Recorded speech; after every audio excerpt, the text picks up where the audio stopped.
বন্ধুরা সবাইকে আসসালামু আলাইকুম। আশা করি সকলে ভালো আছেন।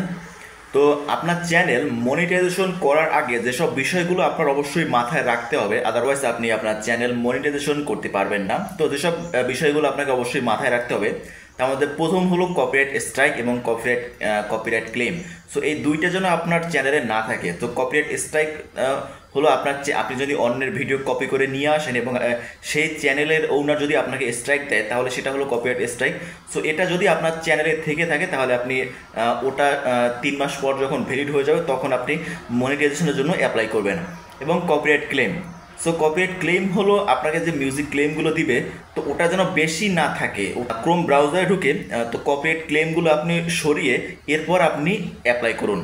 আপনার চ্যানেলে যাতে কোনো রিউজ কন্টেন্ট না থাকে, এক কন্টেন্ট বারবার আপলোড করবেন না, তাহলে রিউজ কন্টেন্ট হবে এবং আপনার চ্যানেল আপনি মনিটাইজেশন করতে পারবেন না। সো এইগুলো মাথায় রাখবেন।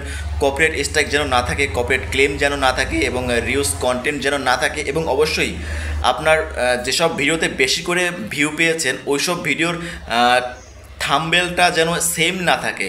তো থাম্বনেল যেন সেম না হয়, থাম্বনেল যেন সব থাম্বনেল আলাদা আলাদাভাবে তৈরি করবেন। সো অনেকেই রয়েছে যারা থাম্বনেল সেম দিয়ে দেয়, তো সেম থাম্বনেল দিবেন না।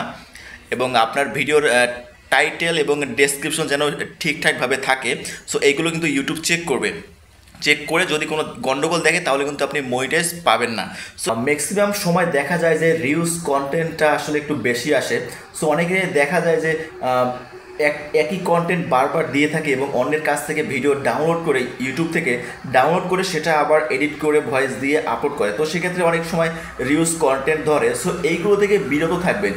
নিজের কন্টেন্ট হলে অবশ্যই আপনি সমস্ত আপনার চ্যানেল যাতে কোনো ঝামেলা না থাকে, সেরকম করে আপনি আপনার চ্যানেল মনিটাইজেশনের জন্য অ্যাপ্লাই করবেন। তাহলে দেখবেন খুব তাড়াতাড়ি আপনি মনিটাইজ পেয়ে যাবেন। সো আমার গেমিং চ্যানেলে আমার এরকম হয়েছে, আমার কোনো প্রবলেম ছিল না, যার কারণে আমি 2 থেকে 3 দিনের মধ্যেই আমার চ্যানেল মনিটাইজ হয়ে যায়।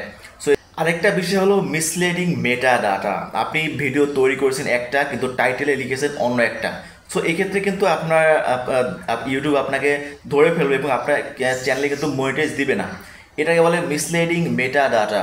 সো এই ভুলটা আপনি করবেন না। ধরুন উপরে থাম্বনেলে আপনি শো করাইছেন একটা, কিন্তু ভিতরে কিন্তু অন্য কিছু দেয়া আছে। সো এইরকম ভিডিও যেন আপনার না থাকে, এগুলো একটু মাথায় রাখবেন। তো মোট কথা, আপনি আপনার চ্যানেল যখন মনিটাইজেশনের জন্য অ্যাপ্লাই করবেন, তার আগে আপনার চ্যানেলে যেন কোনো ঝামেলা না থাকে, সেইভাবে আপনি অ্যাপ্লাই করবেন। সেগুলো সব কিছু ঠিকঠাক করে ইউটিউবে ভিডিও দেখুন, কী কী মনিটাইজেশন করার আগে কী কী ক্রাইটেরিয়া আপনাকে মেনে নিতে হবে, তারপর আপনি অ্যাপ্লাই করবেন। সো সব কিছু আগে জেনে শুনে, তারপর বুঝে, তারপর আপনি অ্যাপ্লাই করবেন। তাহলে দেখবেন কোনো আর ঝামেলা হবে না। এছাড়া ইউটিউবের যে সকল রুলস রয়েছে, সেগুলো সব কিছু মেনে তারপর আপনি আপনার চ্যানেল মনিটাইজেশনের জন্য অ্যাপ্লাই করবেন। আজকের ভিডিও ভালো লাগলে অবশ্যই লাইক দেবেন, আর কোনো সমস্যা হলে অবশ্যই কমেন্ট করে জানাবেন। ধন্যবাদ সবাইকে।